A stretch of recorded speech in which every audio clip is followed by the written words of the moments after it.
বনাইছোঁ মোৰ অন্য এটা ভিডিঅ' লৈছোঁ আপোনালোকে সকলোৱে কেনে আছে আশা কৰোঁ ভালেই আছে আৰু ৰ'ব অসমবাসীক মানে দুৰ্গা পূজাৰ শুভেচ্ছা থাকিল মোৰ অন্তৰৰ পৰা বহুত শুভেচ্ছা থাকিল চ' আজি মানে বন্ধৰ দিন সেয়ে ভাবিলোঁ ফটো এটা লৈছোঁ লৈ কিনে ভাড়া মাৰিম আজি চ' ব্লগছটো চাই থাকক বহুত ধুনীয়া আৰু বহুত ভাল লাগিব আশা কৰোঁ সেই দোস্ত চাওক মানে এইটো মানে গাড়ী ল'লোঁ আজি মানে ভাড়া মাৰিব এনেই তো ঘৰত এনেই বহি আছোঁ যিহেতু কলেজো বন্ধ গোটেই দিন যিমানখিনি ভাড়া মাৰিব পাৰোঁ তাৰে মানে 250 টকা দিব লাগিব মালিকক 250 টকা ভাড়া মাৰাৰ পিছত যিখিনি মানে ভাড়া মাৰিব পাৰিম বেছি ওপৰত সেইখিনি মানে মোৰ থাকিব কিমান আৰু ভাড়া মাৰোঁ সেয়ে চাই থাকক চ' আজি ফাৰ্ষ্ট টাইমৰ বাবে যিহেতু হাতত ল'লোঁ ঈশ্বৰে যাতে মানে ইনকামটো বেছি দিয়ে তাৰ বাবে আপোনালোকে আশীৰ্বাদ কৰিব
মই মানে ফাৰ্ষ্ট টাইমৰ বাবে এনেকুৱা গাড়ী লৈ আজি ফাৰ্ষ্ট টাইমৰ বাবে চলালোঁ, কিন্তু মই একচুৱেলি জনা নাছিলোঁ যে মই ভাবছিলোঁ যে গাড়ীত বা হয়তো বহুত ইনকাম হয়, দিনত বা হয়তো বহুত ইনকাম হয়। কিমাননো ঘূৰিলোঁ, 10 টকাৰ ভাড়া এটা লৈ বহুত সময় ঘূৰিব লাগে, বহুত ঘূৰিলোঁ। তাৰপিছত 100 টকা ভাড়া মাৰিলোঁ, গাড়ীৰ মালিকক দিব লাগিব 250 টকা, তেনেহ'লে কেনেকৈ চলিব চাওক। মানে সঁচাকৈয়ে ইনকাম প্ৰচেছটো বহুত কষ্টকৰ হয়, আৰু যিসকল মানে দৰিদ্ৰ ল'ৰা ছোৱালী সিহঁতৰ মানে ইনকাম প্ৰচেছটো বহুত কষ্টকৰ হয়। চাওক মানে আমিতো দেউতাকৰ ওচৰত এনেকৈ চাওঁ যে আজি 100 টকা লাগিব, আজি 500 টকা লাগিব, আজি 1000 টকা লাগিব, মানে চাওঁ মানে তেতিয়া মানে যেতিয়া মই পইচা খোজোঁ, সেই পইচা লৈ কিনে কিমান বেয়া কামত ব্যৱহাৰ কৰি থাকোঁ, কিমান মানে যিটো মানে দৰকাৰী অদৰকাৰী কাম ব্যৱহাৰ কৰি থাকোঁ। যিসকল মানে মোৰ দেউতাৰ নিচিনা গোটেই দিন এই ৰ'দৰ মাজত ফুৰি মাত্ৰ 250-300 টকাত দিন হাজিৰা কৰি খায়, তো সিহঁতৰ চাওক মানে মোকে ধৰিছোঁ, মানে মোৰ দেউতাকৰ পৰা মই খোজোঁ যে আজি 500 টকা লাগিবই, এনেকৈ লৈ কিনে কিমান মানে অকামত খৰচ কৰি থাকোঁ। চাওক আজি মানে মই ফাৰ্ষ্ট টাইমৰ বাবে এইটো গম পালোঁ যে ইনকাম প্ৰচেছটো বা পইচা উপাৰ্জন কৰাটো বহুত কষ্টকৰ কথা।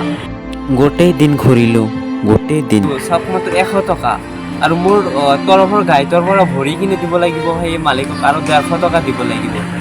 সঁচাকৈ ইনকাম প্ৰচেছটো বহুত কষ্টকৰ হয়। আৰু যেতিয়া মানে মাক দেউতাকৰ ওচৰত পইচা খোজো নহয় যে আজি লাগিবই পইচা নহ'লে নহ'বই, তেতিয়া মানে অলপ মানে আমাৰ বা আপোনালোকৰ অলপ ভাবিব লাগে যে মাক দেউতাকে ক'ৰ পৰা কেনেকৈ পইচাটো আহে, কেনেকৈ আনে। মানে আজি মই মনত আহি বহুত দুখ লাগিল যে মই ভাবোঁ যে কেনেকৈ মাক দেউতাকৰ ওচৰত পইচা খোজোঁ, আজি দিবই লাগিব, আজি মানে বাধ্য হয় মাক দেউতাকে দিবই লাগিব, এনেকৈ পইচা খোজোঁ, কিন্তু এই পইচাটো ক'ৰ পৰা পায়, কেনেকৈ আনে, সেইটো কেতিয়াও ভাবি নাচাওঁ। বহুত দুখ লাগিল আজি। মই যে আজি গাড়ীখন চলালোঁ, কিমান যে কেইজনমান 4-5জনমান মানুহ পাইছোঁ আজি এনেকুৱা বিহেভ কৰিছে মোৰ লগত। গাড়ী চলা বহুত দূৰ লৈ যাওঁ, লৈ কিনে 10 টকা 5 টকা এনেকৈ দিয়ে এই গাড়ী ভাড়াটো। দুখীয়া ল'ৰা ছোৱালী সিহঁতৰ বহুত ভৱিষ্যতত মানে বহুত সপোন থাকে, কিন্তু সেই সপোনবোৰ সপোন হৈ থাকে, মানে বাস্তৱত পৰিণত নহয়।